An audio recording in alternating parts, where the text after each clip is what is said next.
আমাদের পৃথিবীতে এমন কিছু কীটপতঙ্গ ছড়িয়ে পড়েছে যা আমাদের পরিবেশে জন্ম নেয়। এরা মানুষের শরীরে মারাত্মক রোগ ছড়িয়ে মানব সভ্যতার ব্যাপক ক্ষতি করছে। প্রতি বছর লাখ লাখ মানুষ মারা যাচ্ছে এসব রোগের কারণে। এমনই কিছু মারাত্মক রোগের বাহক হলো মশা। এই মশার কামড়েই আফ্রিকাতে প্রতি ৪৫ সেকেন্ডে একজন মানুষ মারা যাচ্ছে। তাহলে এই রিয়েল লাইফ ভ্যাম্পায়ারকে কেন আমরা একেবারে ধ্বংস করছি না? আর এটা কিভাবেই বা সম্ভব? পুরো পৃথিবী থেকে যদি এই মশাকে একদম নিশ্চিহ্ন করে দেয়া যায় তাহলেই বা কি হবে?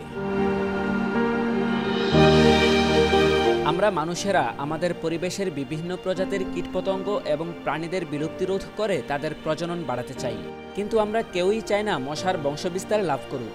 কারণ আমরা সকলেই জানি মশা আমাদের কি পরিমাণ বিরক্ত করে। এরা আমাদের রক্ত পান করে, এরা আমাদের ঠিকমতো ঘুমাতে দেয় না।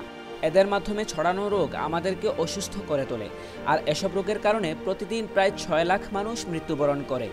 এই পতঙ্গটি আমাদের জীবনে শুধুমাত্র সমস্যাই সৃষ্টি করে, এরা কোনো উপকার করে না। তাই এদেরকে মেরে ফেলাই সম্ভবত যুক্তিসঙ্গত কাজ হবে। কিন্তু তাই বলে কি আমাদের পৃথিবীর সব মশাকেই মেরে ফেলতে হবে? আমাদের জেনে রাখা উচিত সব প্রজাতির মশাই কিন্তু খারাপ নয়, তাই সব মশাকে মেরে ফেলার কোনো প্রয়োজন নেই। যেমন কিউসিলিডে পর্বের এই উড়ন্ত পতঙ্গটির প্রায় ৩৫০০ শতাধিক প্রজাতি রয়েছে। এদের মধ্যে স্ত্রী মশা নোংরা পানিতে ডিম পাড়ে, পানিতেই ডিমগুলো লার্ভাতে পরিণত হয়। আর এই লার্ভাগুলো বিভিন্ন জীবাণু ও অন্যান্য ছোট প্রাণী খেয়ে প্রাপ্তবয়স্ক মশাতে পরিণত হয়। আর এই প্রাপ্তবয়স্ক মশাদের বেশিরভাগই ভেজিটেরিয়ান হয়। এরা শুধুমাত্র ফুলের পরাগরেণু, গাছের আঠা এবং ফলের রসের মধ্যে প্রাকৃতিক উপাদান খেয়েই বেঁচে থাকে।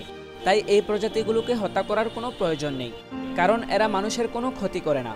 শুধু এই প্রজাতিই নয়, বরং টক্সোরাইন সিরিজের ৯০টিরও বেশি প্রজাতি রয়েছে যাদেরকে আমরা আদর করে এলিফ্যান্ট মস্কিউটো বলি।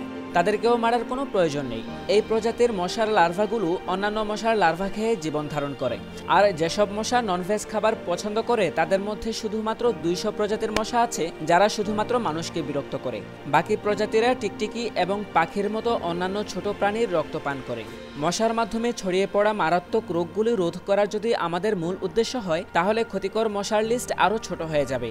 কারণ ম্যালেরিয়া সংক্রামককারী অ্যানোফিলিস মশা ৪০৭ প্রজাতির মধ্যে শুধুমাত্র ৫টি প্রজাতি মানুষকে সংক্রামিত করতে পারে। অ্যাডিস মশার কিছু প্রজাতি ডেঙ্গু, চিকুনগুনিয়া এবং জিকার মতো মারাত্মক রোগ ছড়ায়। আর কিউরিক্স প্রজাতির মশা দ্বারা কিছু রোগ ছড়ায়। তাই সর্বোপরি আমাদেরকে শুধুমাত্র সেই মশাগুলোকেই মারতে হবে যারা আমাদের রক্ত পান করে এবং এই রক্ত পান করার মাধ্যমে রোগ ছড়ায়। পৃথিবীর সব মশাকে না।